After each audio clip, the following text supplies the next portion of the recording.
Ambil personal loan untuk beli emas. Adakah berbaloi atau rugi? Ramai berminat untuk cepat-cepat beli emas kerana harga emas meningkat setiap tahun. Secara teori, nampak lebih berbaloi jika ambil loan untuk beli emas supaya lebih cepat dapat hasil dalam tangan. Kita ambil contoh gold bar 100 gram. Harganya hari ini sekitar RM49,000. Apabila anda mengambil pinjaman peribadi, ada bahagian interest yang anda perlu bayar kepada pihak bank. Keuntungan emas anda mungkin sama banyak dengan jumlah interest yang anda bayar.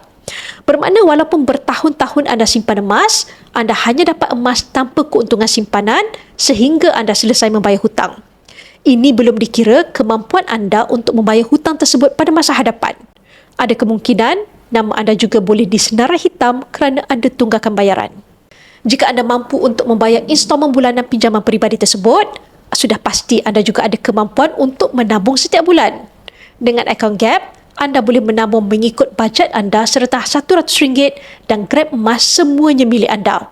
Bermakna keuntungan daripada kenaikan harga emas juga milik anda sepenuhnya. Jadi di sini kita boleh simpulkan, berhutang untuk membeli emas sebenarnya tidak digalakkan. Kaedah menabung dalam akaun Gap, walaupun lambat nampak pertambahan gram emas, tetapi keuntungan adalah milik anda, bukannya milik bank. Sesiapa yang ada kemampuan untuk membayar hutang, bermakna dia ada kemampuan untuk menabung.